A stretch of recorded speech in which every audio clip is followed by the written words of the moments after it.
जय श्री कृष्णा, श्री राधे। मेरे YouTube channel में आप सबका स्वागत है दोस्तों। कुंडली से संबंधित आज का वीडियो। हर किसी की चाह होती है, हर किसी की ये इच्छा होती है कि मेरे कोई राजयोग है, मैं कितना धनवान बनूंगा।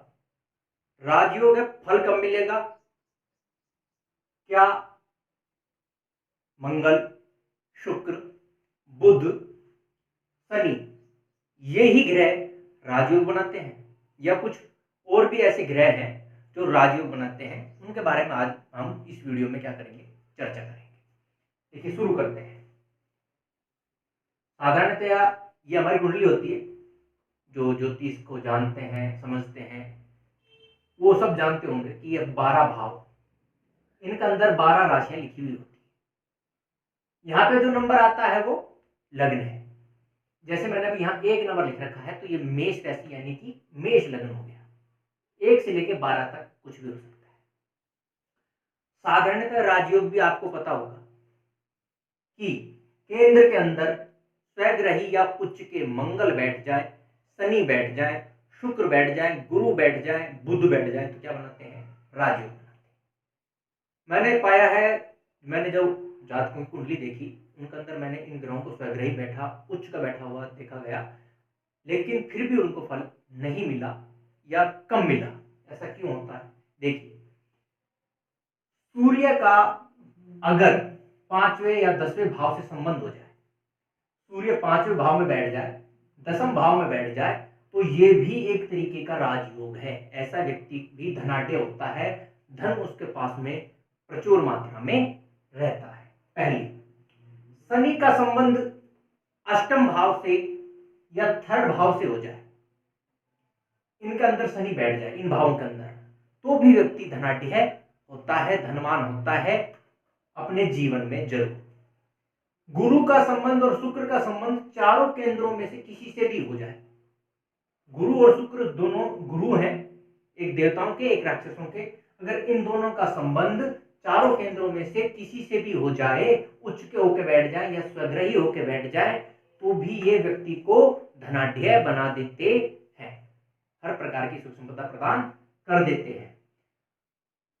बुध जो है, देखिए, तीसरे और छठे भाव का कारक ग्रह होता है, स्वामी होता है, तो ये जो है जिस भाव में बैठेगा उसमें कमी ला देगा। जैसे गुरु नाश करता है भाव का, ऐसे ये भी करता है। तो बुध ग्रह हमेशा, जिसकी कुंडली में बुध ग्रह स्वग्रही होकर बैठा है, वो भी अपने आप में अद्भुत है। भले ही 6 में बैठ जाए, 8 में बैठ जाए या द्वादश भाव में, तीसरे भाव में, किसी में भी, लेकिन स्वग्रही होना जरूरी है, याद रखना, ठीक है? बुध स्वग्रही होना जरूरी है। फिर इसके बाद में आता है राहु। तीसरे, छठे, 8वें भाव में अगर राहु बैठा हुआ है, तो राहु भी जब उनकी इसकी दशा, अंतरदशा, प्रत्यंतर दशा आएगी, तो धन प्रदान करने वाला होगा, माध्यम चाहे कुछ भी हो। इसके बाद में आता है चंद्रमा। सौम्य ग्रह होता है। अगर चंद्रमा सप्तम भाव में, एकादश भाव में उच्च का होकर बैठ जाए या खुद की राशि कर्क राशि का होकर बैठ जाए, तो समझ लीजिएगा, या नीच राशि का भी होकर बैठ जाएगा, तो भी व्यक्ति के पास में धनागमन होगा, लगातार धन आएगा ही आएगा। इसी प्रकार मंगल ग्रह जो है, बस वो कोई से भी भाव में बैठे, लेकिन स्वग्रही होना चाहिए, क्योंकि ये मंगल क्या है? पराक्रम है।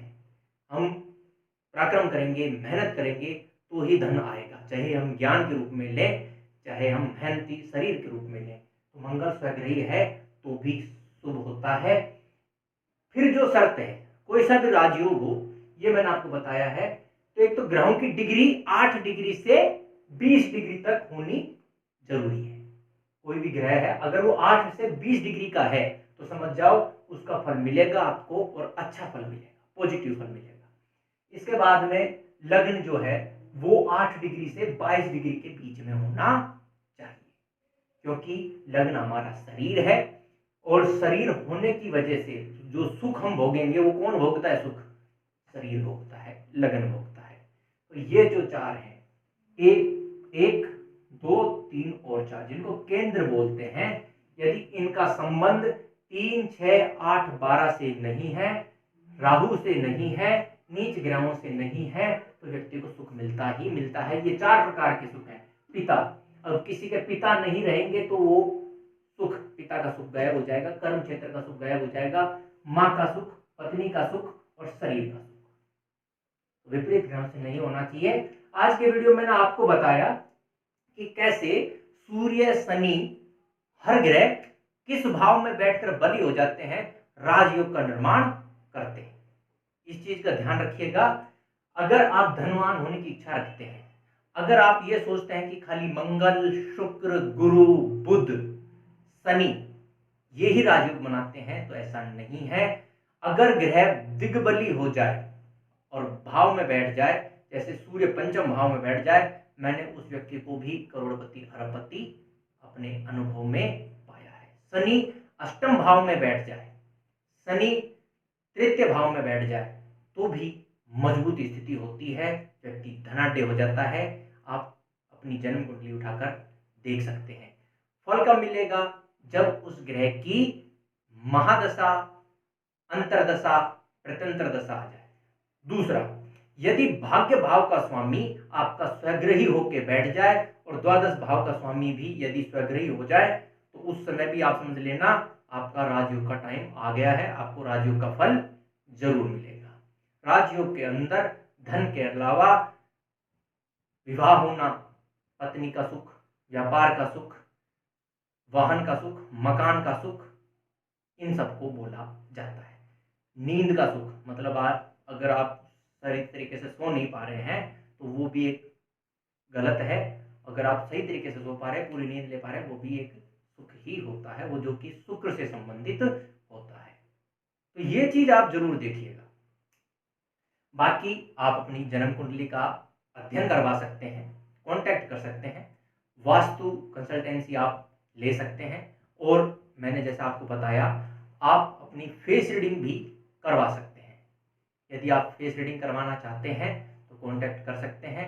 व्हाट्सएप के ऊपर आप अपनी बर्थ डिटेल सेंड कर सकते हैं, एक सही पासपोर्ट साइज की फोटो जरूर सेंड कीजिएगा, आपके सवाल पूछेगा, फीस इसके लिए आपको देनी होगी। तो आज के वीडियो में मैंने आपको बताया किस तरीके से ये जो भाव हैं, भाव के अंदर भी अगर ग्रह उसके अनुकूल होकर बैठ जाए। क्यों? सूर्य का मैंने इसलिए बताया है क्योंकि सूर्य जो है वो ज्ञान के कारक है, पिता के कारक है, पंचम भाव ज्ञान का है। तो अगर यह यहाँ बैठ जाते हैं तो दिग्बली हो जाते हैं। शनि यहाँ दिग्बली हो जाते हैं। चंद्रमा क्या है? प्रकाश है चंद्रमा के पास में भी, ठीक है, और वो एकादश भाव में बैठ जाए, एकादश भाव जो शनि का होता है उसके अंदर बैठ जाए, तो शनि यानी कि ये दिन है, और तो ये क्या हो गई? रात हो गई। अब रात के अंदर चंद्रमा प्रकाश देगा, तो चंद्रमा का फल यहाँ पे भी अद्भुत मिलता है। याद रखिएगा, चतुर्थ भाव में भी चंद्रमा का फल अपने आप में अद्भुत मिलता है। अब आप सोचेंगे कि सूर्य जो है वो मेष राशि में उच्च का होता है, लेकिन सूर्य क्या है? अग्नि है। तो जब सूर्य अगर हमारे प्रथम भाव में उच्च का भी होकर बैठ जाएगा तो भी हमको शारीरिक पीड़ा देगा, जैसे बाल उड़ जाएंगे, कोई ना कोई ऑपरेशन, सर्जरी जरूर होगी, ऐसे व्यक्ति को दुख जरूर मिलता है शरीर से। तो इसलिए ये मैंने आपको बताया। वीडियो आपको अच्छा लगा हो तो लाइक करें, शेयर करें, सब्सक्राइब करें चैनल को। फिर मिलेंगे नेक्स्ट वीडियो में, तब तक के लिए जय श्री कृष्णा, श्री राधे।